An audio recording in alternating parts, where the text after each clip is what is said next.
नमस्कार, मी शामराव मोकाशी, अध्यक्ष राजाराम बापू पाटील रिक्षा संघटना आणि सर्व रिक्षा टॅक्सी चालकांनी हा व्हिडिओ पूर्ण ऐका, एकमेकाला शेअर करा आणि तुम्ही जसं एकमेकाला शेअर करणार तसंच तुम्हाला कायद्याची माहिती ही कळणार आहे.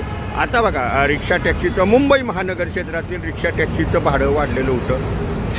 चार महिने मीटर कॅलिब्रेशन करायची मुदत दिलेली होती आणि कायद्यात बी तरतूद होती की जर जर ती मीटर कॅलिब्रेशन केली नाहीत तर तुम्हाला प्रतिदिन म्हणजे दररोजचा 50 रुपये हा दंड आहे त्या कायद्यानुसार. आता ही मुदत संपलेली आहे आणि आता 1 तारखेनंतर एक तारखेपासून तुम्हाला आता दंड भरावा लागतो आहे. तरीही आता दंडची प्रक्रिया चालू झाली असल्यामुळं, हा कायदा लागू झाले असल्यामुळं रिक्षा चालकाने ताबडतोब आपली मीटर ही कॅलिब्रेशन करून RTO करून पासिंग करून घ्या, नाहीतर फुकटचे तुमचे दररोजचे 50 रुपये दंड वाढतात. बघा, आता आज मला वाटते 9 तारीख आहे, 450 रुपये आज लोकांनी दंड भरला असेल.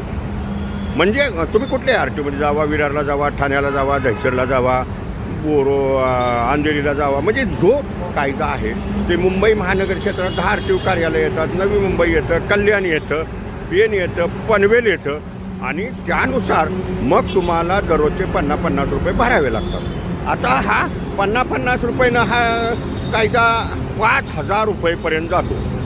म्हणजे तुमचा दंड हा 5,000पर्यंत जातो की ते तुम्हाला जेवढी 3 महिने मुदत दिलेली होती तेवढी पुन्हा 50 रुपयानं, पण पुन्हा तो दंड 5,000नं स्टँड होतो की मग त्याला स्पीड ब्रेकर लागतो 5,000चा. म्हणजे मग तुम्हाला काय 5,000च भरायचे आहेत का? तर बाबांनो, ताबडतोब ज्यांनी मीटर कॅलिब्रेशन केली नसतील त्यांनी ताबडतोब करून घ्या ना, RTOकडं पासिंग करून घ्या. फुकट दररोजची आपली कष्टाची कमाई ही तुम्ही फुकट भरू नका. तुम्हाला कोणीही काहीही कसंही वाटेल ते सांगतात.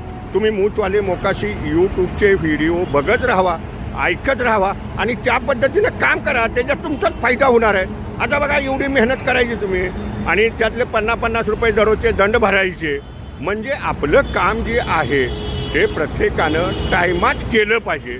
तर आता ही दंडाची प्रक्रिया आता 1 तारखेपासून चालू झालेली आहे सगळ्या ठिकाणी आणि मग आता सगळ्यांची धावपळ चालते की बाबा RTOला जायचं, लाईनीत उभं राहायचं, जे पैसे भरायचे. मग आणखीन गुरु लोक, आणखीन तुमचे नेते लोक बी पुन्हा तुम्हाला उलटं सुलटं सांगत राहणार. तर प्रत्येकानं आपापली वेळेत कामं करून घेत जावा आणि वाहनाचे पेपरसुद्धा तुम्ही अपडेट ठेवा. पासिंग वेळच्या वेळेला करा, परमिट रिन्यू वेळच्या वेळेला करा. सगळे दंडबिंड वाढलेले आहेत बाबांनो.